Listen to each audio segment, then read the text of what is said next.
বাংলাদেশে তো কিচ্ছু নেই, কাপড়টা খুললে করে ফাঁকা। এই ভারতের মদত পুষ্ট মোদির গোলাম হাসিনা ওবায়দুল কাদেররা এই দেশে ইসরায়েলি কনসুলেট খোলার ব্যবস্থা গ্রহণ করত। এই ভারত খেদাও আন্দোলনই হবে হাসিনা খেদাও আন্দোলন। এর সাথে আমাদের কোনো কূটনৈতিক সম্পর্ক নাই। সেই ইসরায়েলি দুইটা বিমান কিভাবে বাংলাদেশে আসলো, কারা ইসরায়েলি বিমান আনলো, কারা তাদেরকে অনুমতি দিয়েছে? 3-4 বছর আগে থেকে বলছিলাম, মনে আছে? ফেসবুক ইউটিউবে যান, বক্তব্য পাবেন। আওয়ামী লীগ যদি চতুর্থবারের মতো ক্ষমতায় আসে, ইসরায়েলকে তারা কনসুলেট খুলতে বাংলাদেশে অনুমতি দেবে। এই যে হামাস এবং ইসরায়েল যুদ্ধের পূর্বে মধ্যপ্রাচ্যের আরব দেশগুলো ইনক্লুডিং সৌদি আরবিয়া, ইউএই এবং কাতার কিন্তু ইসরায়েলের সাথে সম্পর্ক স্থাপন স্বাভাবিক করেছে। সৌদি আরবিয়াও সম্পর্ক স্থাপন করার জন্য সব ধরনের অ্যারেঞ্জমেন্ট চলছিল মার্কিন যুক্তরাষ্ট্রের মধ্যস্থতায়। এখন তো সবাই জানেন পশ্চিম এবং মার্কিন যুক্তরাষ্ট্রের মধ্যপ্রাচ্যের রাজনীতির দাবার খুঁটি হচ্ছে ইসরায়েল। ইসরায়েলকে দিয়ে তারা মধ্যপ্রাচ্যে মাতব্বরি করবে, এক এক দেশে বোমা মারবে, অশান্তি জ্বালাইবে, তারপরে মানবাধিকার, শান্তি এই সমস্ত আলোচনা দিয়ে ভংচন করে মোড়লগিরি, বিশ্ব মোড়লগিরি তারা করে।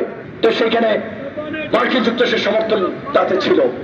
সেখানে হামাস ইসরায়েল এই যে গত বছরের 7ই অক্টোবর অপারেশন ফ্লাড আল আকসা যদি অপারেশন না হতো, তাহলে এই সম্পর্ক এতদিন স্বাভাবিক হয়ে যেত।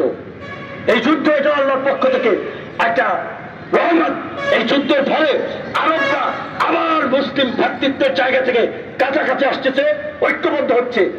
তো ওই প্রসেস যদি চলতো, তাহলে এতদিন হয়তো বাংলাদেশে এই ভারতের মদত পুষ্ট মোদির গোলাম হাসিনা ওবায়দুল কাদেররা এই দেশে ইসরায়েলি কনসুলেট খোলার ব্যবস্থা গ্রহণ করত।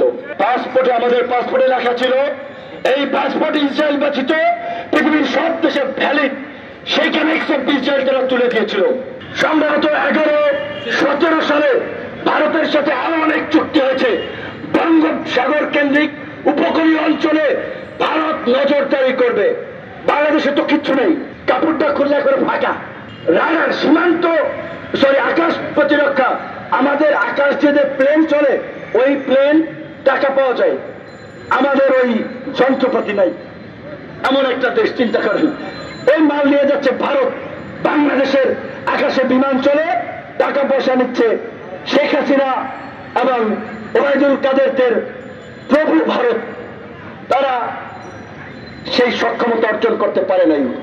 সরকারের মাথা নষ্ট হয়ে গেছে। এই ভারত খেদাও আন্দোলন হতে পারে ভারতের মদত পুষ্ট হাসিনা কাদেরদের খেদাও আন্দোলন। তাই আজকে মাথা নষ্ট। তাই আজকে আমরা যারা ভারত বিরোধী আন্দোলন করছি, ভারতের বিরুদ্ধে সোচ্চার, তাদের বিরুদ্ধে মামলা, গ্রেপ্তারি পরোয়ানা দিয়ে ভয়ভীতি দেখাচ্ছে। ওরা বলছে ওই মামলা চামলা ওগুলা ধুর খেতা পুরি, মামলার গ্রেপ্তারি পরোয়ানা ওগুলা কেয়ার করি না।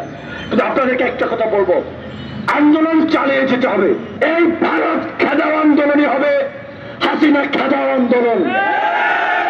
এই ভারত খেদাও আন্দোলনকেই ভারতের মদত পুষ্ট আওয়ামী লীগকে খেদানোর আন্দোলনে রূপান্তর করে ফ্যাসিবাদের পতন ঘটাতে হবে।